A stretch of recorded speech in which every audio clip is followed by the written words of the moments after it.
राधा स्वामी जी। वाणी वाणी Meera by जी की।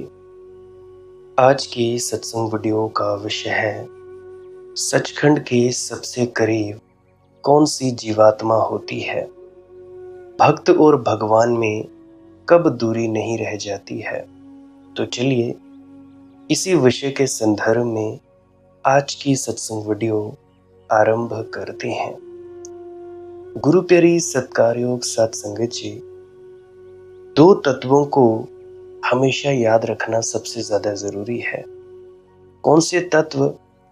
एक तत्व कि तुम शून्य हो जाओ, और दूसरा कि शून्य में तुम लोग एक हो जाओ। तुम लोग जितने भी हो, भजन सिमरन के लिए बैठते हो, समाधियां कई कई बार लगती हैं, परंतु फिर भी वैसा होता हुआ दिखाई नहीं पड़ता जैसा होना चाहिए। तो उसका भी कारण है। कारण ये कि तुम लोग शून्य नहीं होते हो। समाधि लगती है तो तुम लोगों में ये अहंकार पैदा हो जाता है कि जी हमारी समाधि लगती है। अहंकार बचा रह जाता है और तुम्हारा मन तो खो जाता है। मन चित्त बुद्ध अहंकार जब तक नहीं जाएंगे तब तक भक्त और भगवान एक नहीं हो पाते हैं। ये जो मैंने तत्व कहे कि या तो तुम लोग शून्य हो जाओ, कुछ भी ना हो जाओ, या शून्य में तुम एक हो जाओ। जब ये तत्व पूरे हो जाते हैं तो भक्त और भगवान में फिर कोई दूरी नहीं रह जाती। भक्त ही भगवान हो जाता है। इन दोनों तत्वों को याद रखना बड़ा ही जरूरी है। विस्तार से समझने की चेष्टा करते हैं।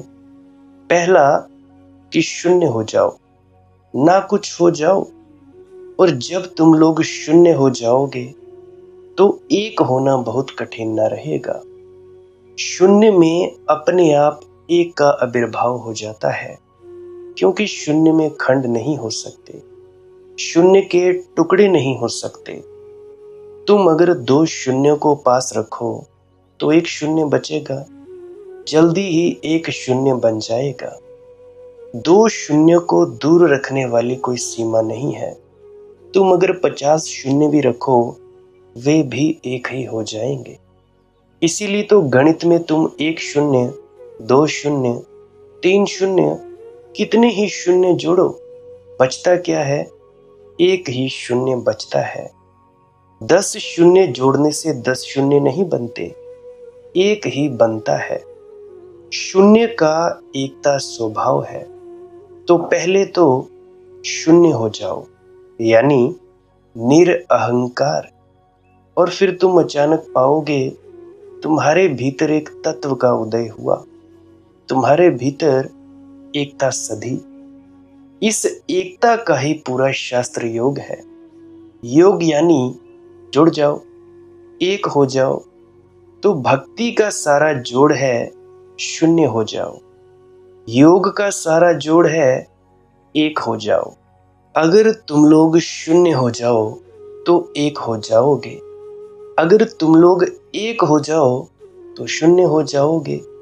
ये एक ही घटना को दो तरफ से पकड़ने के उपाय हैं। भक्त कहता है शून्य हो जाओ, पूर्ण उतरेगा। योग कहता है तुम एक हो जाओ तो तुम पूर्ण हो जाओगे। मगर ये दोनों एक ही सिक्के के दो पहलू हैं। मुझे एक कविता याद आती है, कसक बढ़ बढ़ के दर्दे दिल का दरमा होती जाती है। खिजा आखिर मेरी रश के बहरा हो जाती है। जहां मैं जब से अपने आप को मैंने मिटाया है, यहाँ हर शय खुशी का मेरी सामा हो जाती है। तेरी चश्मे करम की बिजलियों की मेहरबानी से जरा सी खाक इश्के मेहरे ताबा होती जाती है।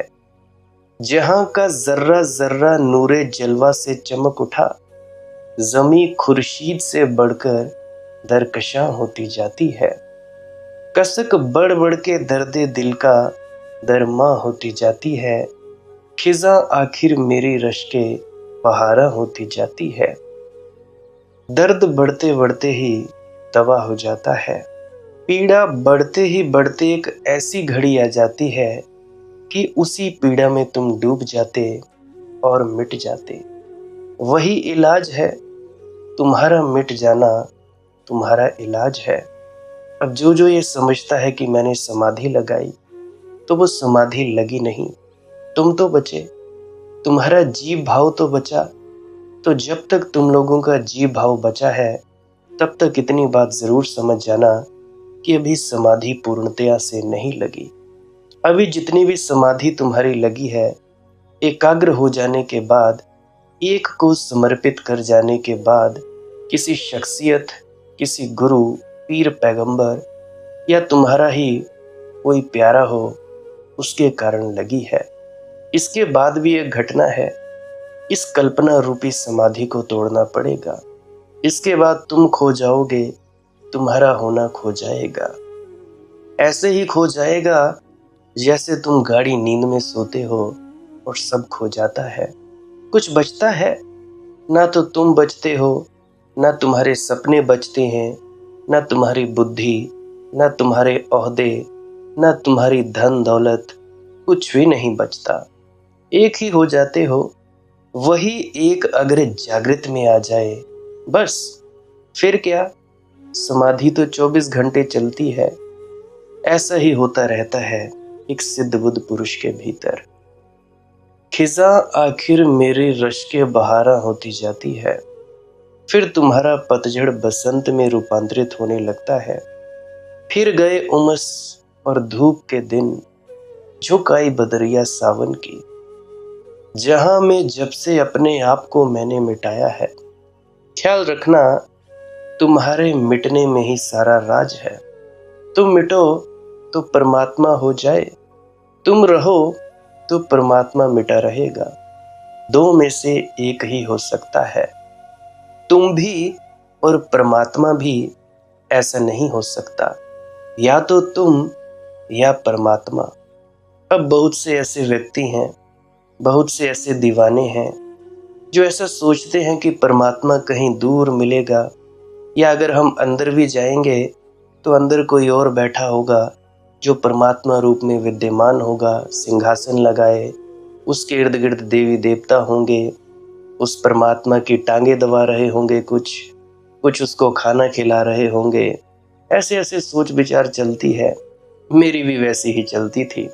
अरे दूसरों को छोड़ो, अपनी ही बात बता रहा हूँ। मैं तो ऐसा सोचा करता था कि होगा कोई परमात्मा। चलो माना बाबा जी महाराज बताते हैं, अन्य संत महात्मा बताते हैं कि जी अंदर बैठा है परमात्मा, तो मैं यह कल्पना किया करता था कि चलो ठीक है, कोई परमात्मा बैठा होगा भीतर, सिंहासन लगाए हुए, पांव दबा रही होंगी दास दासियां, और मुंह में कोई उसके अंगूर डाल रहा होगा, कोई सेब काट कर दे रहा होगा, तो कोई आम काट कर दे रहा होगा, परमात्मा खाता होगा। मेरे अपनी कल्पना मूर्ताओं की, हंसना मत, परंतु ये मेरी कल्पना थी। फिर मैं सोचा करता था कि वो एक जज की तरह, जैसे वकालत के वक्त कोर्ट में जज होते हैं, काला कोट पहने लिए होगा, क्योंकि उसे सही और गलत का भी सारा हिसाब किताब देखना होगा। चित्रगुप्त होगा, धर्मराज होगा, ये होगा वो होगा। ऐसी ऐसी कल्पनाएं मैं बनाता था, परंतु ये मेरी कल्पनाएं ही मात्र थी। जब भीतर गया तो तुम लोग क्या सोच सकते हो मैंने किसको पाया? कौन है परमात्मा? जिस परमात्मा की ये ऋषि मुनि संत पीर पैगंबर बात करते हैं, वो तत्व मेरा होना है। मैं ही परम तत्व हूँ। और ये ऐसा नहीं है कि मैं ही परम तत्व हूँ, तुम सभी भी परम तत्व हो। सब लोग जितने भी हो, पेड़ पौधे कीड़े मकोड़े, हर एक जीव परमात्मा है, क्योंकि सभी में एक का ही होना है। जो तुम में है वही मुझ में है, जो मुझ में है वही कीड़े में है। कीड़े की चेतना और मेरी चेतना में कोई फर्क नहीं है, बस उसको थोड़ी सूझबूझ नहीं है। उसमें परमात्मा कीड़ा होने की लीला निभा रहा है, मुझ में परमात्मा मनदीप होने की लीला निभा रहा है। आप लोगों के भीतर परमात्मा आप लोग होने की लीला निभा रहा है। आप लोगों में और मुझ में कोई अंतर नहीं है।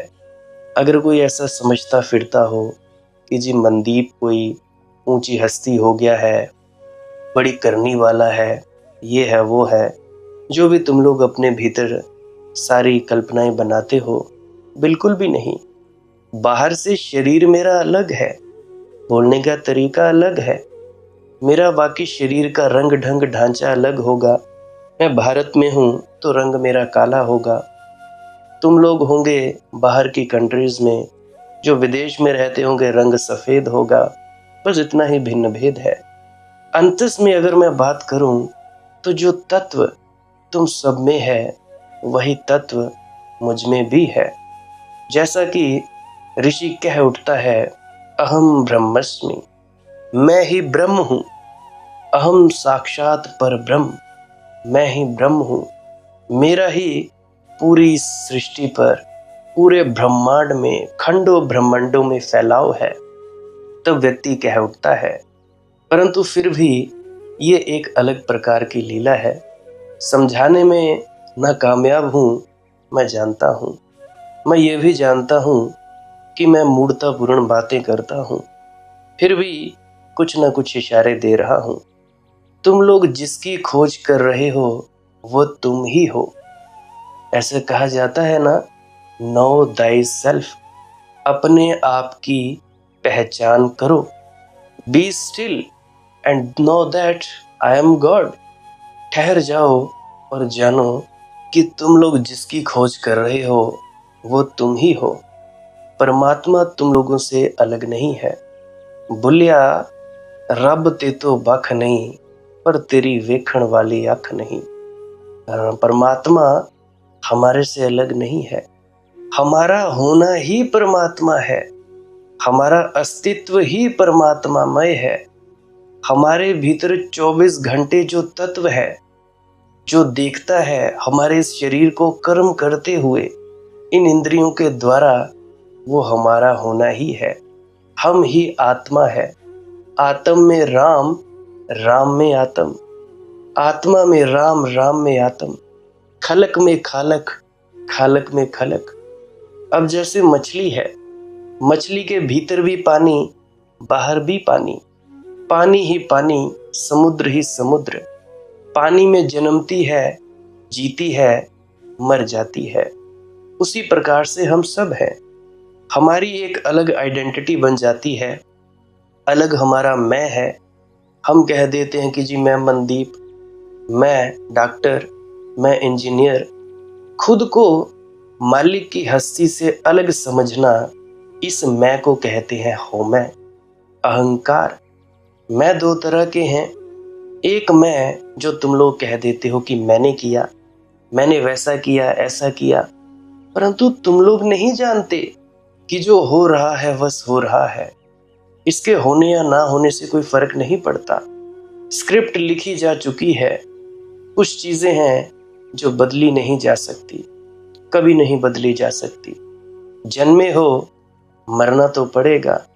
जो जन्मा है वो मरेगा जरूर। बीमार होना है होगे, ठीक होना है हो जाओगे। फिल्म की स्क्रिप्ट की भांति तुम सभी लोगों की जिंदगियां चल रही हैं।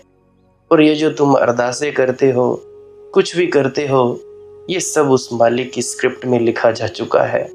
उसी ने स्क्रिप्ट बनाई, वही डायरेक्टर है और वही एक्टर बन बन के अलग अलग किरदारों में है। कभी परमात्मा चोर बन जाता है, कभी ढोंगी बन जाता है, कभी साधु बन जाता है, कभी संत महात्मा बन जाता है, कभी डिक्टेटर बन जाता है, कभी मरने वाला बन जाता है, कभी मारने वाला बन जाता है। यही है सब, ये है परम घोषणा। तुम सब भी वही हो जो मैं हूं और जो ये पूरी दुनिया है। मेरे भीतर भी वही बोलता है जो तुम सबके भीतर बोलता है। परंतु तुम लोग भूले हुए हो कि तुम लोग कौन हो। परम तत्व हो, परम चेतनावान हो, परंतु तुम लोग इस खेल में रहते रहते ये भूल ही गए कि हम एक किरदार निभा रहे हैं। असल में हम कौन है? हम आत्मा है। अहम आत्मा ब्रह्म, हम ही आत्मा है। आत्मा है, शरीर को लिया हुआ है, अलग अलग आवरणों से आत्मा हमारी ढकी हुई है। आत्मा यानी आत्मा ही परमात्मा। जब परमात्मा पूरे परम तत्व में विराजमान है, उसको विराट कहा जाता है, परम आत्मा कहा जाता है। और जब उसका छोटा सा अंश इस शरीर में विद्यमान है, उसको हम आत्मा कह देते हैं। तुम में भी वही शक्ति है जो परम तत्व में है, परम आत्मा में है। एक आग की छोटी सी चिंगारी में भी उतनी ही जलाने की ताकत होती है जितनी कि बड़ी आग में। कोई फर्क नहीं, गुण धर्म का कोई फर्क नहीं। परंतु तुम लोग उस परमात्मा रूपी समुद्र में मिल क्यों नहीं पाते? क्योंकि तुम लोग सोचते हो कि हम अलग हैं। अब जैसे अगर बूंद है, जम गई है, कीचड़ से सनी हुई है, तो वो पानी से नहीं मिल पाती, दूसरे पानी से नहीं मिल पाती। अगर बूंद सोचे कि मैं खुद को साफ कर लूं, तब भी नहीं हो सकती। खुद हो जाए तो हो जाए, नहीं तो नहीं हो सकती। अब जैसा कि तुम लोग अपने प्रयासों से सोचते हो कि हम पा लेंगे, खुद को जितना चिर अलग समझोगे उतना चिर तुम्हें परमात्मा नहीं मिलेगा। यानी कि तुम अपना होना, अपने आप को अलग होना भूल जाओगे, तब ही तुम उस विराट के साथ एकाकार हो जाओगे। ये मन की बाधा है, ये मन रूपी विचार, यही तुम्हारे अंदर बाधा है। अपने आप को अलग समझने का कि मैं ज्ञानी, मैं समाधिस्थ, मैं ध्यानी, मैं इतने इतने घंटे भजन सिमरन करता, मैं सत्संग करता, मैं सेवादार, मैं पाठी। जब तक ये अहंकार बना रहेगा, तब तक एक बात याद रखना, एक नहीं हो पाओगे, अलग ही रहोगे। और ये अलगाव ही तुम लोगों का दुख है। ये दुख है, यही तो है दुख। बाहरी दुख से क्या लेना देना। एक शरीर मरता है, फिर से अगला मिलता है, अगला मरता है, तीसरा मिलता है, चौथा मिलता है, मिलते ही जाते हैं। अनंत जन्मों जन्मों से तुम खोज कर रहे हो। तुम लोग सोचते हो कि परमात्मा हमसे अलग है, परंतु परमात्मा तुम लोग ही हो। तुम्हारा होना ही परमात्मा है। इतना तो पता चल गया कि तुम लोग ही परमात्मा हो। भक्त जब मिटता है तो परमात्मा हो जाता है, भगवान हो जाता है। कहने का मतलब, तुम लोग मिटो तब परमात्मा हो पाओगे। अब तुम लोगों ने क्या करना है? अपने होने में ठहरना है, अपने आपे में ठहरना है। अब अपने आपे में कैसे ठहरा जाता है? चुपचाप चौकड़ी मारकर बैठ जाओ, आंख बंद करो और अंधेरे में ही टिके रहो। आंख बंद करके अंधेरा ही दिखता है, अंधेरे में ही टिके रहो और इसी अंधेरे की तरफ देखते रहो। देखते देखते धीरे धीरे तुम भीतर खिसकते जाओगे। तुम्हें अपनी याद आती रहेगी। जितना ज्यादा तुम अपने स्फीयर में, उस परमात्मा के केंद्र में, अपने परमात्मा में केंद्र के पास जुड़ते जाओगे, उतना ही ज्यादा तुम्हें आनंद मिलेगा, मस्ती मिलेगी। और जितना तुम अपने आपे से, अपने होने से बाहर होते जाओगे, तुम्हें सुख दुख महसूस होगा, खुशी गमी महसूस होगी। जैसे ही तुम अंदर की तरफ आए, अपने साथ जुड़े, तुम्हें कोई मतलब नहीं, बाहर जो होता हो जाए। आग लगे सो लगे, बाहर ही लग रही है, अंतस में तुम्हें कभी कुछ नहीं होता। तो इसलिए अपने होने में ठहर जाओ। लेटकर ठहरो, उठकर ठहरो, बैठकर ठहरो, जैसा मर्जी तुम लोगों ने ठहरना हो, बस ठहर जाओ। अब जैसा कि तुम लोग बाहर चीजों को देखते हो, तो जैसा देखते हो तो तुम्हारी नजर जाती है किसी वस्तु पर। मान लो तुम बाहर कुर्सी की तरफ देख रहे हो, तुम लोगों के घर में कुर्सी पड़ी है, तुम्हारे सामने कुर्सी पड़ी है, तुम उसको देख रहे हो। तो देखने मात्र में तुम्हारा ध्यान चला गया कुर्सी में। कुर्सी को देखते देखते खुद को भूल गए कि मैं कौन हूं। मैं सिर्फ देखने वाला, मैं दृष्टा। तो जितना चिर ये कुर्सी को देखने में तुम्हारा वक्त लगेगा, तुम देखते रहोगे बाहर बाहर, उतना चिर तुम बाहर मुखी रहोगे। तुम अपने आप से एकाकार नहीं हो पाओगे। परंतु जैसे ही उस कुर्सी को देखने से हटे, अपने ऊपर ध्यान लाया कि हम बस देखने वाले हैं, जानने वाले हैं, दृष्टा हैं, विटनेस हैं, करते वर्ते हम कुछ नहीं, बस देखते ही हैं। कर्म तो शरीर के द्वारा हो रहा है। हम तो देखते हैं, जब ये शरीर सो जाता है तब भी हम देखते हैं, रोता है तब भी हम देखते हैं, जानते हैं कि ये कर्म हो रहा है। एक भी चीज जो है, एक भी कर्म, एक एक पॉइंट वाली चीज भी हमारे आंखों से, जो उस आत्मा की आंख है, उससे वंचित नहीं रहती। 24 घंटे सतत जानते ही रहते हो तुम लोग। और ये जो जानने वाला है तुम्हारे भीतर, इसको जान लेना ही आत्मज्ञान है, परम आत्मावान ज्ञान है। तुम या तो परमात्मा, तो एक ही चीज होगी। अब तुम जब खुद को जीव समझते हो, तो जीव समझने मात्र में ही बात खत्म हुई। जीव समझा, फिर उसके बाद आया जी मैं स्त्री या पुरुष। स्त्री या पुरुष समझा, उसके बाद तुम लोग अपने औहदे लेकर आ जाते हो, धन दौलत पैसा और भी न जाने क्या क्या लेकर आते हो। अभी तो कोई है जी मैं राधा स्वामी, मैं सत्संगी, मैं गैर सत्संगी, मैं निरंकारी, मैं कबीर पंथी, मैं फलाने मठ का शिष्य, मैं उस मठ का शिष्य। ऐसे ऐसे तुम लोग विभाजित करते जाते हो। तो ये विभाजन नहीं करना।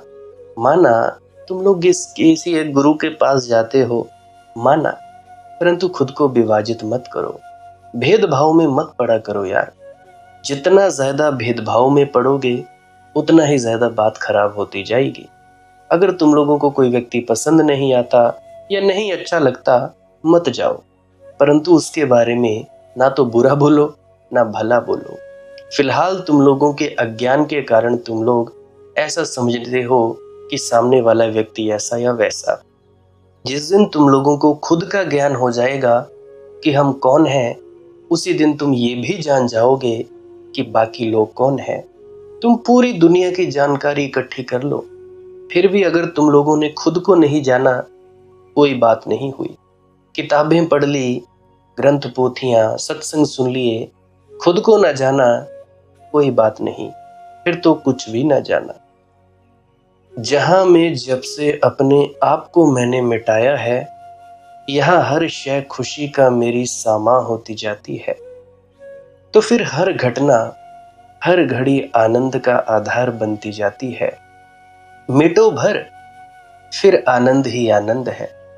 तेरी चश्मे करम की बिजलियों की मेहरबानी से और तेरी अनुकंपा की जो बिजलियां मुझ पर कौंध रही हैं, तेरी कृपा की जो बिजलियां मुझ पर कौंध रही हैं, जरा सी खाक इश्के मेहरे तावा होती जाती है।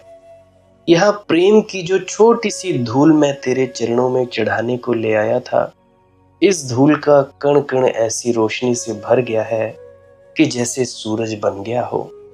ये तेरी कृपा की बिजलियों का ही परिणाम है, जहां का जर्रा जर्रा नूरे जलवा से चमक उठा।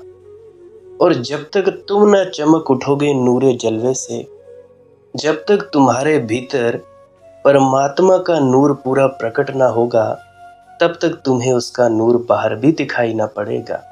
तुम वही देख सकते हो जो तुम लोग हो। तुम लोग अपने से ज्यादा को नहीं देख सकते हो, तुम लोग अपने से पार को नहीं देख सकते हो। दृष्टि उतना ही देख सकती है जितनी दृष्टि की क्षमता है। जो तुमने भीतर देखा है, वही तुम बाहर देख सकते हो। जो तुमने भीतर नहीं देखा है, उसे तुम बाहर भी ना देख सकते हो। इसीलिए तो चोर चारों तरफ चोर को देखता है, बेईमान बेईमानों को देखता है, ईमानदार को बेईमानी नहीं दिखाई पड़ती। और अगर ईमानदार को बेईमानी दिखाई पड़ती हो, तो समझ लेना अभी ईमानदारी ऊपर ऊपर है, भीतर नहीं गई। भक्त को तो सब तरफ भगवान दिखाई पड़ता है। चोर कैसे दिखाई पड़ेगा, बेईमान कैसे दिखाई पड़ेगा? जिस दिन तुम्हें भीतर अनुभव हो जाएगा, वही तो तुम्हारे बाहर फैलने लगता है। जहां का जर्रा जर्रा नूरे जलवा से चमक उठा, एक बार भीतर रोशनी हो जाए, फिर सब तरफ रोशनी पड़ने लगती है। जमी खुर्शीद से बढ़कर दरकशां होती जाती है। और फिर तो ये साधारण सी पत्थर, मिट्टी की बनी जमीन चांद से भी ज्यादा सुंदर होने लगती है। सब तरफ सौंदर्य है, अगम सौंदर्य, अपार सौंदर्य। लेकिन तुम्हारे पास सौंदर्य को देखने की आंख नहीं है, रोशनी नहीं है। मीराबाई जी क्या कहती है? मीराबाई जी कहती है, उमड़ घुमड़ चहुं दिस से आए, दामन दमक झर लावन की, नन्ही नन्ही बूंदियां मेहा बरसे। और परमात्मा जब बरसता है तो नन्ही नन्ही बूंदों में, कि तुम्हें जरा भी चोट ना हो, फुहार की तरह बरसता है, मेह की तरह बरसता है। ऐसी भयंकर जलधार नहीं लग जाती, तुम जितना पचा सको उतना ही बरसता है। अब तुम लोग सोचते हो कि अजी परमात्मा पता नहीं हम में उतर रहा है, नहीं उतर रहा है, दया मेहर करो, बख्शिश करो। क्या मेहर करें जी तुम्हारी? जितना तुम लोग पचा सको उतनी ही तो कोई करेगा। अब बाबा जी महाराज को तुम लोग कहते हो कि जी दया करो, भजन सिमरन करवाओ, ये करवाओ, वो करवाओ। अब बाबा जी महाराज क्या करें भाई? तुम्हारी जितनी पचाने की क्षमता है उतना ही तो कोई दे सकता है। अब अगर ज्यादा दे दिया जाए तो तुम उल्टी कर देते हो। उल्टी क्या, तुम लोगों में अहंकार पैदा हो जाता है। पचा लेते हो तो तुम्हें लूज मोशन लग जाते हैं, पेट खराब हो जाता है। तो फिर क्या करोगे? क्या तुम लोगों ने देखा? जीवन की यही व्यवस्था है। छोटा बच्चा सिर्फ दूध पचा सकता है तो परमात्मा उसके लिए दूध बनकर आता है माँ के स्तन से। जैसे जैसे बच्चा ज्यादा पचाने लगेगा वैसे वैसे माँ के स्तन का दूध विदा होने लगेगा। जिस दिन बच्चा भोजन को पचाने में समर्थ हो जाएगा, दूध विलीन हो जाएगा। अब बच्चा दूध से बंधा रहे इसकी आवश्यकता नहीं है। तो पहले तो परमात्मा बूंदों की तरह बरसता है। परमात्मा भी देखता है कि जब तुम उतनी बूंदें पचा लेते हो जितनी दी गई हो, तब और बड़ी धार आती है। जब तुम और बड़ी धार पचा लेते हो तब सागर की तरह तुम पर बरसता है।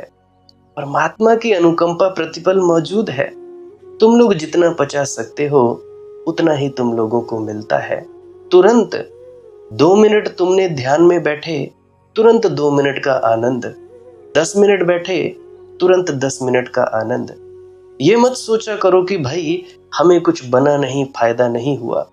अब जो कोई व्यक्ति 10 रोटी खाता है, अब कोई व्यक्ति आधी रोटी खाए तो उसको ऐसा लगेगा कि जी अरे यार बात नहीं बनी। अब जैसे कि तुम लोग 2.5-3 घंटे बैठते होगे, तो अगर 10 मिनट बैठोगे तो उतना ही रस और आनंद आएगा। तो तुम लोगों को लगेगा कि जी बना कुछ नहीं। अरे भाई बनता है, तुरंत मिलता है। तुम जितना पचा सकते हो उतना ही तुम्हें मिलता है। इसलिए परमात्मा को खोजने की बजाय अपनी पाचन शक्ति को बढ़ाना जरूरी है। लोग पूछते हैं परमात्मा कहाँ है जी? ये ऐसे ही है जैसे तुम कहो कि सूरज कहाँ है और सूरज को आंख खोलकर खड़े हो जाओ तो आंखें अंधी हो जाएं। पचाने की क्षमता कितनी है तुम्हारी? पचाने की क्षमता जितने तुम खाली हो उतनी पचाने की क्षमता है। अगर तुम लोग परम शून्य हो गए तो पूरे परमात्मा को पचा लेने की क्षमता है। नन्ही नन्ही बूंदियां मेहा बरसे, शीतल पावन सुहावन की। मीराबाई जी कहती हैं, बादल भी बरस रहा है छोटी छोटी बूंदों में फुहार की तरह, और ठंडी हवा बहने लगी है। जैसे जैसे तुम्हारे भीतर हरियाली आएगी वैसे वैसे शीतल हवा भी आएगी। असल में तुम जब हरे हो जाते हो तो जो भी तुम्हें छूता है वह शीतल हो जाता है। ये शीतलता बाहर से नहीं आती, तुम्हारी हरियाली का परिणाम है। चूंकि तुम तृप्त हो और जल रहे हो और नरक लिए चले जा रहे हो, तो सब तरफ की आग तुम्हारे भीतर है। इसलिए जो भी तुम्हें छूता है वह भी तप्त मालूम होता है, उष्ण मालूम होता है। तुम लोगों ने कहानी तो सुनी होगी कि नरक में भयंकर आग जल रही है और लोग उस आग में फेंके जा रहे हैं। तुमने अगर इसे ठीक से समझा तो तुम पाओगे ये तुम्हारी दशा अभी की है। लोग सोचते हैं मरने के बाद अगर पाप किए तो नरक जाएंगे, लेकिन प्रत्येक पाप तुम्हारे भीतर नरक पैदा कर देता है। महात्मा बुद्ध ने कहा है कि आदमी का मकान प्रतिपल जल रहा है, तुम लपटों से घिरे हो। महात्मा बुद्ध लोगों से कहते थे, जो उनके पास आता वे कहते, पागल तेरा मकान तो लपटों से घिरा है, और बुद्ध ने कहा, तीन तरह की लपटें हैं। एक तो तृष्णा की लपट है कि जो मेरे पास नहीं है वह मेरे पास हो, जो मेरे पास अभी नहीं है वह कल मेरे पास हो। अब इसी दिशा में, तृष्णा की दिशा में, अभी कुछ मूढ़ लोग ऐसे हैं जो आध्यात्म में भी इसी तृष्णा को रखते हैं। यही तृष्णा की लपट कि अजी कोई 2 घंटे भजन सिमरन कर रहा है, मैं तो आधा घंटा करता हूँ। अजी मैं भी 2 घंटे करने की कोशिश करता हूँ या करती हूँ। अरे दीवानो, जितना होता है उतना ठीक है, कोई बात नहीं, धीरे धीरे वक्त बढ़ेगा। अब जब तुम लोग पहले दिन पैदा हुए थे तो क्या पहले दिन ही तुम खाने पीने बोलने लगे थे? जो खाना अभी तुम लोग खाते हो पहले दिन ही खाने लगे थे, चलने लगे थे? तो कैसे होगा? अभी तुम सब बच्चे हो। बच्चे मतलब आध्यात्म की दिशा में बच्चे हो। कोई बात नहीं, 5 मिनट बैठ सकते हो 5 मिनट बैठो, 10 मिनट बैठ सकते हो 10 मिनट बैठो, क्या दिक्कत परेशानी है? फिर तुम लोग कहते हो कि जी हमारा गुरु नाराज हो जाएगा। तो भाई गुरु ने ऐसा भी नहीं कहा था कि एकदम से बैठ पाओगे। उन्होंने कहा था कि 2.5 घंटे बैठने से तुम्हारा फायदा होगा। ये नहीं कहा कि एक दिन में ये काम हो जाएगा, धीरे धीरे होगा। बच्चा बड़ा धीरे धीरे होता है, एकदम से नहीं हो जाता। अभी पहले दिन ही नहीं बच्चा आ जाता, 9 महीने लगते हैं भैया उसको बाहर आने में। तो पहली तृष्णा की लपट कि जो मेरे पास नहीं वह मेरे पास हो, और दूसरी लपट क्रोध की लपट। जब तुम्हारी तृष्णा को कोई पूरा नहीं होने देता और बाधा डालता है तो क्रोध पैदा होता है। तुम लोग धन कमाने जा रहे हो, किसी ने बाधा डाल दी, किसी ने अड़ंगा डाल दिया, क्योंकि दूसरे लोग भी धन कमाने निकले हैं, तुम अकेले ही तो नहीं निकले हो। तो प्रतियोगी जितने कम हो जाएं उतना ही अच्छा, क्योंकि धन सीमित है और आकांक्षी बहुत हैं। तो तुम जब जाओगे धन कमाने तो तुम्हें जगह जगह बाधाएं मिलेंगी। जगह जगह लोगों ने रास्ता रोका रखा है, जगह जगह लोग बंदूक लिए खड़े हैं, कहते हैं लौट जाओ, अपना भला चाहते हो तो अब आगे और मत बढ़ो, बस यहीं तक बहुत है। तो जिस आदमी के जीवन में तृष्णा है उसके जीवन में आज नहीं कल क्रोध की लपट भी जलेगी। अब जैसा कि तुम लोग भजन सिमरन करने बैठते हो, कोई बच्चा दिक्कत दे रहा है, अड़ंगा डाल रहा है, तो तुम्हें गुस्सा आएगा। तो मेरे मित्रों, ये बात समझ लेना, ये गुस्सा ठीक नहीं। तुम तो अपने अंदर इतनी सहनशीलता रखो कि कोई अगर अड़चन भी डाल दे तो उसको भी अपने भीतर समा जाओ। समुद्र देखा कभी? जो गंगा नदी आती है, नालों का पानी, कोई बारिश का पानी, कीचड़ का पानी, मलमूत्र का पानी, गंगा नदी ही नहीं और भी जितनी भी नदियां जाती हैं समुद्र में, सभी का पानी समा लेता है। उसको कोई फर्क नहीं पड़ता कौन सी नदी अच्छी कौन सी नदी बुरी, सभी को भीतर समाहित कर लेता है। वो भेदभाव नहीं करता। उसी प्रकार से जो व्यक्ति भजन सिमरन करते हैं, ध्यान में उतरते हैं, वो सभी को अपने भीतर लपेट ले, तब क्रोध नहीं आएगा। नहीं तो जब कोई रुकावट डालेगा तो क्रोध पैदा होगा। और जब अगर रुकावट के पार निकल गए तुम, अगर रुकावटें तुम्हें रोक ना पाई और तुम सफल हो गए धन आदि पाने में, पद आदि पाने में, तो फिर लोभ पैदा होगा। ऐसे ही ध्यान में लोभ पैदा होता है। लोभ का मतलब जो मुझे मिल गया अब वह मेरे पास रहे। इच्छा का अर्थ होता है जो मेरे पास नहीं मेरे पास हो। लोभ का अर्थ है जो मेरे पास है अब किसी और के पास ना जाए। और दोनों के बीच में क्रोध है। महात्मा बुद्ध ने कहा, ये 3 अग्नियां हैं जिनमें हर आदमी जल रहा है। हर आदमी इन 3 लपटों में घिरा है और इन 3 लपटों से तुम्हारे भीतर अहंकार पैदा होता है। क्रोध अहंकार का भोजन है, तृष्णा अहंकार का फैलाव है, लोभ अहंकार का पैर जमाकर खड़ा हो जाना है। जो मेरा है वह मेरा है और जो तेरा है वह भी तेरा नहीं रहने दूंगा, उसे भी मेरा करके रहूंगा, फैलूंगा, घेर लूंगा सारी पृथ्वी को। इन 3 लपटों में तुम जलते हो तो तीनों लपटों का जो परिणाम है वह है अहंकार। और अहंकार नरक है। महात्मा बुद्ध ने कहा, अगर ये 3 लपटें बुझ जाएं तो अहंकार भी बुझ जाता है, क्योंकि ये 3 लपटें अहंकार के लिए ईंधन का काम करती हैं। यानी जो तुम्हारे पास नहीं है उसे चाहो मत, और जो तुम्हारे पास है उस पर मालकियत मत रखो। प्रभु की कृपा की तुम्हारे पास है, और जब लेना चाहे तो ले ले।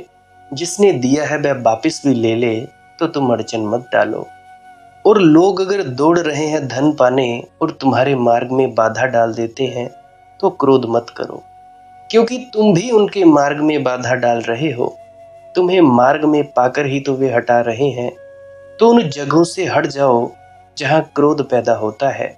लोभ, क्रोध और वासना, ये तीनों अगर ना हो तो तुम्हारा अहंकार बुझ जाएगा। और जहां अहंकार बुझा कि शून्य पैदा हुआ, उसी शून्य में परमात्मा अवतरित होता है। उसी खाली जगह में अहंकार जिस सिंहासन पर विराजा है, उसी सिंहासन पर परमात्मा भी बैठेगा। अहंकार को हटा दो, सिंहासन खाली करो, और परमात्मा बैठ जाएगा। नन्ही नन्ही बूंदियां में है वर्षे, शीतल पवन सुहावन की। और जब सब शांत हो जाता है भीतर, अहंकार, वासना, तृष्णा, मोह, लोभ, क्रोध, स्वभावतः शीतल हवाएं बहने लगती हैं, सुगंधित हवाएं बहने लगती हैं। मीराबाई कहती है, आ गई घड़ी आनंद मंगल गावन की, आ गई घड़ी नाचने की, आ गई घड़ी पैर में घुंघरू बांध लेने की, आ गई घड़ी जिसकी प्रतीक्षा थी जन्मों जन्मों से, वो आ गया।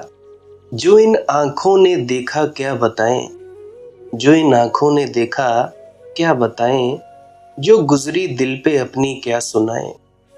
फलक ने ढाए हम पर जुल्म क्या क्या, जमीने हम पे की क्या क्या जफाएं। ना पूछ ए दोस्त रुदा दे गमे दिल, तुझे भी साथ अपने क्यों रुलाएं। तमन्नाओं उम्मीदों हसरतों के, फिर अब खाबिदा फितने क्यों जगाएं। इसी में मसलहत है चुप रहे हम, जहां में हश्र आखर क्यों उठाएं। मुअत्तर दोनों आलम की फिजाएं, रूखे रोशन अंब बाजे तबस्सुम। मेरी बख्शी गई हैं सब खताएं, भुला सकते हैं दुनिया की हर एक शय, मोहब्बत को तेरी कैसे भुलाएं। जब भक्त भगवान के सानिध्य में आना शुरू होता है, तब उसे पता चलता है कि इतने दुख झेले, इतनी पीड़ाएं झेली, रास्ते में इतने कांटे चुभे, राह में इतने नरक भोगे, लेकिन सब अब भूले जा सकते हैं। उसकी अनुकंपा की एक बूंद भी उन सबको भुला देने के लिए काफी है। जो इन आंखों ने देखा क्या बताएं, जो गुजरी दिल पे अपने क्या सुनाएं। सब मिट जाता है, जैसे एक दुख स्वप्न देखा था, उसकी बात भी छेड़ने का मन नहीं रह जाता। भक्त बहुत बार सोचता है कि जब भगवान को मिलेगा तो करेगा सब शिकायतें, खोल कर रख देगा अपनी पीड़ाओं का चिट्ठा, कहेगा ये तुमने क्यों इतने कष्ट दिए, क्यों इतनी तकलीफें दी, क्यों ऐसा संसार बनाया, क्यों हमारे मन को ऐसा उपद्रवी रूप दिया, क्यों इतनी वासनाएं भरी, क्यों? पूछूंगा। स्वभावतः सभी भक्तों के मन में यह भाव होता है कि जिस दिन भगवान मिलेगा कुछ सवाल तो पूछ ही लेने हैं। ऐसा क्यों किया तूने, क्यों इतना दुख भरा संसार बनाया, तू तो करुणावान है, फिर तूने इतना दुख भरा संसार बनाया क्यों, तू तो परम रोशनी है, इतना अंधेरा रास्ते पर क्यों घना किया। क्या है हमारा कसूर, क्या था हमारा कसूर, हमें क्यों दिए ऐसे पाप से भरी हुई वृत्तियों के तूफान, हमारे मन में क्यों ऐसी वृत्तियां पैदा की, हमें क्यों इस ढंग से रचा। लेकिन जब परमात्मा से मिलन होता है तब समझ में आता है, तमन्नाओं उम्मीदों हसरतों के, फिर अब खाबिदा कितने क्यों जगाएं। अब उन खोई हुई बातों को क्यों उठाना, अब व्यर्थ की बातों का क्यों राग छेड़ना। जहां में हश्र आखिर क्यों उठाएं, अब बात गई सो गई। उस क्षण तो परमात्मा से मिलन के क्षण में सब शिकायतें खो जाती हैं। उस क्षण तो धन्यवाद उठता है। इनायत जिसने दर्दे दिल किया है, उसी को देते जाएंगे दुआएं। तब शिकायत नहीं उठती, दुआ उठती है, प्रार्थना उठती है, धन्यवाद उठता है। और तेरे पैरों के चिन्ह से सब अंधेरे मिट गए हैं, रास्ते रोशन हो गए हैं। सब दुख दर्द मिट गए, सब पीड़ाएं मिट गईं, सब नर्क समाप्त हो गए। वह जो देखा था एक दुख स्वप्न था, असलियत ना थी। ऐसे कभी कभी तुम्हारे सामान्य जीवन में भी घटता है।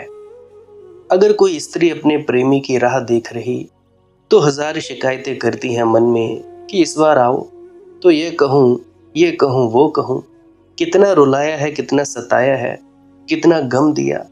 इस बार आओ तो मुंह से बोलूंगी भी नहीं। और जब प्रेमी आता है तो नाचने लगती है, तो भूल जाती है वह जो सब हुआ था गया, उसकी बात भी छेड़ने जैसी नहीं लगती। इस शुभ घड़ी में, इस मंगल घड़ी में, इस गीत गाने की घड़ी में उन कांटों की बात बेहुदी लगती है, उठाने जैसी नहीं लगती। ये एक झलक प्रेमी की और सब दुख समाप्त हो गए। ये तो साधारण प्रेम में हो जाता है, तो तुम उस परम प्रेम की कल्पना कर सकते हो? याद ही नहीं पड़ता कि कभी दुख उठाए थे, याद ही नहीं आता कि कभी अंधेरा था, याद ही नहीं आता कि कभी चिंताओं ने घेरा था, याद ही नहीं आता कि कभी रास्ते पर नर्क भी मिले थे, याद ही नहीं आता, भरोसा भी नहीं होता कि ऐसा कभी हुआ था। वह जरा सी रोशनी उसकी छोटी सी छोटी पड़ी हुई बूंद तृप्त कर जाती है। आनंद मंगल गावन की घड़ी आ गई। तो याद रखना, ये शरीर तो मरेगा फिर जन्मेगा। अगर चिकित्सक ना पैदा कर पाए, इसी शरीर को फिर से ठीक ना कर पाए, तो नया शरीर लेगा। अभी वासना जिंदा है, अभी शरीर को पकड़ने का आग्रह जिंदा है। किसी नए गर्भ में प्रवेश करेगा, फिर कष्ट झेलेगा 9 महीने गर्भ में, फिर 9 महीने गर्भ की गंदगी झेलेगा, फिर यही यात्रा शुरू हो जाएगी, फिर यही पागलपन, फिर यही दौड़, यही संसार। लेकिन जिसको अहंकार समाप्त हो गया, वह दोबारा किसी गर्भ में प्रविष्ट नहीं होगा। वह बात खत्म ही हो गई, उसका तो महामरण हो गया, वह आत्यंतिक रूप से समाप्त हो गया। मीरा कहती है कि सज सिंगार पद बांध घुंघरू, लोक लाज तजी नाची। इसीलिए तो नाच सकी लोक लाज तज कर, क्योंकि जिसे लोक लाज की चिंता होती थी वह अहंकार बचा नहीं। जब तुम लोकलाज की फिक्र करते हो तो क्या फिक्र करते हो? अहंकार की ही फिक्र है कि लोग क्या कहेंगे। अगर मैं ऐसा नाचा तो लोग क्या कहेंगे, बदनामी होगी। लोग कहेंगे विक्षिप्त हो कि पागल हो, होश गवा दिया, भले चंगे थे, ये तुम्हें क्या हो गया भाई, लोग क्या कहेंगे। ये विचार ही अहंकार का है। लोकलाज अहंकार को पोषण देना है। मीरा कहती है अब बड़ी मुश्किल है, सज सिंगार पद बांध घुंघरू। अब तो मैंने श्रृंगार उसके लिए सजा लिया है, अब तो मैं उसकी हो गई और अब किसी और की नहीं हो सकती। अब न परिवार की हो सकती हूँ, न प्रियजनों की हो सकती हूँ, अब उसकी हो गई। अब एकांततः उसकी हो गई। ये श्रृंगार अब उसके लिए है, अब किसी और के लिए नहीं हो सकता। और ये जो घुंघरू मैंने बांध लिए, ऐसे ही नहीं बांध लिए हैं। आनंद मंगल गावन की घड़ी आ गई है, मैं क्या करूं? ये मेरे बस के बाहर है। ये मैंने चेष्टा करके घुंघरू पैरों में नहीं बांध लिए हैं। मैं कोई नर्तकी नहीं हूं। ये घुंघरू वही बांध गया है, ये घुंघरू उसी ने बांधे हैं। इतना आनंद बरसा है, अब ना नाचूं तो करूं क्या, अब संभलूं कैसे। जैसे शराब पीकर शराबी डावाडोल होने लगता है, राह पर चलता है, कहीं पैर रखता है कहीं पैर पड़ते हैं, ऐसी मेरी हालत है। उसको पी लेने के बाद अब पैर इस ढंग से पड़ते हैं कि नृत्य बन जाता है। ये मैं कुछ नृत्य नहीं कर रही हूँ, तुम नाराज ना हो। तुम ये मत सोचो कि ये मीरा क्यों नाचने लगी रास्तों पर। वह नचा रहा है, वही नचा रहा है, वही मेरे भीतर प्रविष्ट हो गया है। सज सिंगार पद बांध घुंघरू, लोक लाज तज नाची।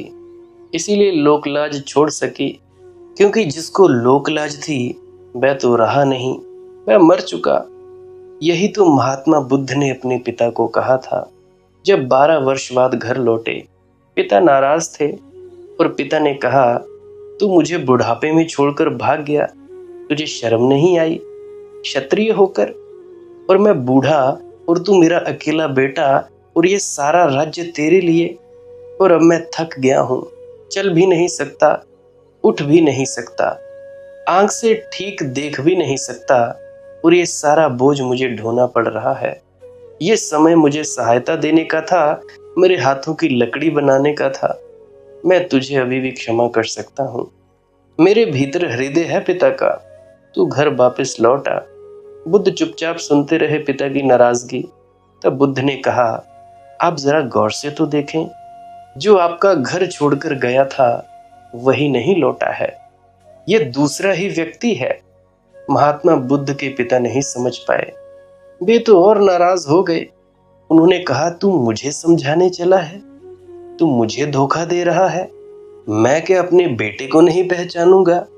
मेरा खून तेरे खून में, मेरी हड्डी तेरी हड्डी में। मैंने तुझे पाला पोसा बड़ा किया, मैं तुझे नहीं पहचानूंगा कि तू मेरा बेटा है? बुद्ध ने कहा, आप मेरी बात समझ नहीं रहे। जो गया था वह नहीं लौटा है, शरीर वही है, भीतर सब बदल गया है। आप जरा गौर से तो देखें, आप जरा फिर से गौर से देखें। पक्षपात छोड़ दें, ये ख्याल छोड़ दें कि मैं आपका बेटा हूं। जरा गौर से देखें, क्या ये वही चेहरा है? हाँ, रंग रूप वही है, आभा वही है। ये मेरी आंखों में झांके, क्या ये आंखें वही हैं? लेकिन आंखों में जो आज झलक रहा है, क्या ये वही है? मुझे फिर से देखें। मैं शपथ खाकर कहता हूं कि जो गया था वह मर चुका है, मैं दूसरा ही व्यक्ति हूं। महात्मा बुद्ध ठीक कह रहे हैं, बुद्ध के पिता भी ठीक कह रहे हैं। दो अलग दुनियाओं की बात, जहां भाषाएं रूपांतरित नहीं हो पाती, जहां भाषाएं एक दूसरे के विपरीत खड़ी हो जाती हैं। बुद्ध के पिता देह की भाषा बोल रहे हैं और बुद्ध आत्मा की भाषा बोल रहे हैं। तो मीरा कहती है, गई कुमति लही साधु संगति। वह जो तुम्हारे घर को छोड़ गई थी, राणा जी को कहती है ये बात, वह कुमति से भरी थी। अब मैं सुमति हो गई हूं। ये सुमति साधु की संगति में घटी। साधु संगत मतलब अपने गुरु महाराज की संगत। गुरु रविदास महाराज जी उनके गुरु थे। कहती है, ये दीवानों के आसपास बैठकर घटी, इन प्रभु के प्यारों के पास बैठ बैठकर घटी, और भक्तों के पास बैठ बैठकर भक्ति का सच्चा रूप हो गई हूं। देखो, संसारिकों के पास बैठे रहोगे तुम लोग, वही चर्चा होगी, तो संसार का ही रूप सघन होता जाएगा। कहीं भक्त मिलते हो तो मैं तुम लोगों से कहता हूं, चूकना मत। कहीं चार भक्त मिलकर बात करते हो तो बैठ जाना उनके पास, सुनना, उनके साथ डोलना, उनके साथ थोड़ा मस्त होना। उन पर बरस रही है प्रभु की बदरी, शायद उनके पास बैठने से कुछ छींटा छांटी तुम पर भी हो जाए। उनको प्रभु ने घेरा है, शायद उनके पास बैठकर प्रभु की थोड़ी सी झलक तुम्हें भी लग जाए, थोड़ी भनक तुम्हें भी पड़ जाए। और थोड़ी भनक काफी है, उसकी एक किरण काफी है, क्योंकि फिर उस एक किरण के सहारे तुम चढ़ते चले जाओ तो तुम सूरज तक पहुंच जाओगे। ख्याल रखना, तुम्हारी संगति तुम्हें निर्माण करती है। तुम जैसों के पास बैठोगे वैसे हो जाओगे। असल में तुम उन्हीं के पास बैठते हो जैसा तुम होना चाहते हो। तुम खोजते उन्हीं को हो जैसा तुम होना चाहते हो। अगर तुमको पद पर पहुंचना है तो तुम राजनेता की संगति करोगे। अगर तुम्हें धन खोजना है तो तुम धनी की संगति करोगे कि इसके हाथ से शायद नुस्खा कभी लग जाए। एक कहानी सुनाऊंगा, उसके बाद अपनी वाणी को विश्राम दूंगा। मैंने सुना है, एक भिखमंगा रास्ते पर खड़ा था, बड़ा अकड़ से खड़ा था। भिखमंगों की भी अपनी अकड़ होती है। एक सेठ पास से गुजरते थे। भिखमंगे ने कहा, सुनो सेठ जी, कुछ मिल जाए। सेठ ने कहा, भले चंगे हो, कुछ कमाते क्यों नहीं? और उस भिखारी ने कहा, आपको क्या पता नहीं मैं कौन हूं? मैंने एक किताब लिखी है, मैं एक लेखक हूं। सेठ भी थोड़ा उत्सुक हुआ कि कौन सी किताब लिखी है। उस भिखमंगे ने कहा, मैंने एक किताब लिखी है, धन कमाने के 100 तरीके। सेठ ने कहा, हद हो गई भैया, तुमने किताब लिखी और तुम भीख मांग रहे हो। उसने कहा, यह भी उसमें से एक तरीका है, कुछ मिल जाए। भिखमंगे भी किताबें लिखते हैं। धन कमाने के 100 तरीके, असल में भिखमंगे ही ऐसी किताबें लिखते हैं। जो धन कमा रहे हैं उनको फुर्सत कहाँ की धन कमाने के 100 तरीके ये किताब लिखे। मैंने एक और घटना सुनी है। अमेरिका का एक बहुत बड़ा अरबपति एंड्रयू कार्नेगी एक किताब की दुकान पर गया। सामने ही उसने एक किताब देखी, उठाकर पन्ने पलटे, नई नई छपी थी, यानी हाउ टू ग्रो रिच, यानी धनी कैसे हो। उसने किताब को ऐसे पलटा उल्टा रख दिया। दुकानदार ने कहा, किताब पढ़ने जैसी है, और अगर आप चाहें तो मैं किताब के लेखक से भी मिलवा दूं। संयोग की बात, लेखक अभी मौजूद है, दुकान के भीतर बैठे हैं। एंड्रयू कार्नेगी ने कहा कि मैं लेखक को मिलूं, फिर ये किताब खरीद सकता हूं। लेखक को बुलाया। फटे पुराने कपड़े पहने लेखक हाजिर हुए। एंड्रयू कार्नेगी हंसने लगा। उसने कहा, यहाँ कैसे आए भैया? लेखक ने पूछा, आप यहाँ कैसे आए? बस में आए, ट्रेन में आए, कार में आए, टैक्सी में आए? उसने कहा, पैदल आया। तो एंड्रयू कार्नेगी ने कहा, धन कमाना हो तो मेरे पास सीखने आना। धन कमाने के लिए किताब लिखी है और अभी बस में चलने तक की हैसियत नहीं है, तुम्हारी किताब काम किसके आएगी? एंड्रयू कार्नेगी ने अपने संस्मरणों में लिखा है कि मैंने जितनी किताबें पढ़ी हैं धन कमाने के बाबत, वे उन्होंने लिखी हैं जिनके पास धन था ही नहीं। असल में धन कमाने के बाबत किताबें ही वे लोग लिखते हैं। असल में ये किताब भी धन कमाने का ही एक ढंग है, और कुछ खास मतलब नहीं है। क्योंकि लोग धन कमाना चाहते हैं तो किताब बिक जाती है। भिखमंगा भी धन कमाने की योजनाएं बनाता रहता है, तो भिखमंगा भी कोशिश करता है कि कहीं से राज मिल जाए। अगर तुम लोग धन के पीछे दीवाने हो तो तुम धनी की सेवा में रत रहोगे। अगर पद के पीछे दीवाने हो तो राजनेता के हाथ पैर दबाओगे। तुम वहीं जाओगे जो तुम पाना चाहते हो। जिस दिन तुम लोग साधु के पास जाने लगे, उस दिन समझना शुभ घड़ी आ गई। तुम में प्रभु की प्यास उठी, गई कुमति लही साधु संगति, भक्ति रूप भई सांची, तब लोग तुम समझना। तो भजन सिमरन किया करो भैया, और सत्संग वगैरह सुनता रहा करो। सत्संग सुनने से मन को चोट लगती है और धीरे धीरे तुम्हें अंतस की तरफ उतरने में प्रेरणा मिलती रहती है। भजन सिमरन क्या है? सिमरन है कुछ शब्दों का जाप करना ताकि एकाग्रता बनी रहे, और उसके बाद शब्द धुन सुनने की तरफ बैठना होता है। शब्द धुन सुनते समय कोई शब्दों का जाप नहीं करना, बस आंख बंद करके आंखों के सामने देखते रहें। आसन बदलना हो बदल सकते हैं, आपकी अपनी मौज है। बस अंधेरे में ही टिके रहें, कुछ ना करें। धुन सुनने के बाबत कह रहा हूँ, भजन में बैठने के बाबत कह रहा हूँ। कोई इच्छा नहीं रखनी कि मैं ये पालूं वो पालूं, परमात्मा मिल जाए, ऐसा हो जाए वैसा हो जाए। कोई इच्छा नहीं करनी है। ना कुछ देखना है, ना कुछ समझना है, ना कुछ पाना है। बिना किसी इच्छा के, बिना किसी चाहत के बैठो। बस बैठना ही तुम लोगों का काम है। बैठोगे, धीरे धीरे अंदर खिसकते जाओगे। और कई लोग शिकायत करते हैं कि जी विचार बड़े आए। उनको देखते रहो, क्या दिक्कत है भैया? विचारों के फोरमैन बन जाओ कि तुम लोग देख रहे हो विचार क्या कर रहे हैं। बस देखते रहो, बस देखने मात्र में ही रहो। धीरे धीरे अपने आप जो होगा सो होगा। तुम्हारी अपनी जो भी इच्छा होगी उसको छोड़ दो भाई। इच्छाओं से कुछ भी ना होगा। इच्छा रखोगे तो इच्छा से तो सिर्फ दुनिया ही मिलती है, परमात्मा नहीं मिलता। जब कोई इच्छा नहीं बचती, तब जो होता है, तब जो मिलता है वो परमात्मा होता है। बाकी आप श्वास क्रिया भी कर सकते हो। नाक से सांस लेनी है और मुंह से छोड़नी होती है। करते करते 15 से 20 मिनट करते जाएं, और फिर उसके बाद चुपचाप मौन होकर बैठ जाएं। कुछ नहीं करना, बस यही ध्यान है। और प्रेग्नेंट लेडीज बिल्कुल ना करें इस प्रक्रिया को। जो दिल की गोलियां खाते हैं, जिनको दिल की बीमारी है, वो शख्स भी इसको बिल्कुल ना करें। बाकी हर कोई कर सकता है। अगर किसी को नींद नहीं आती है तो वो लोग इसको अवश्य करें। और जिनको सुसाइडल थॉट्स आते हैं, डिप्रेशन में रहते हैं, वो भी करें। और जिनके बच्चे थोड़े पढ़ाई में कमज़ोर हैं, वो लोग तो अवश्य करें। बाकी जो हो सो हो। शरीर कांपे सो कांपे, सर घूमे सो घूमे, घूमने देना है। जो भी हो जाए, तुम लोगों ने बस बैठे रहना है, कुछ नहीं करना है। अगर किसी का कोई प्रश्न हो तो कमेंट सेक्शन में पूछ सकते हैं, या इंस्टाग्राम, टेलीग्राम, फेसबुक वहां पे सर्च करें मालिक की मौज सत्संग, वहां पे पूछ सकते हैं। उससे पहले विनम्र प्रार्थना, पुरानी सत्संग वीडियोस को अवश्य सुन लिया करें।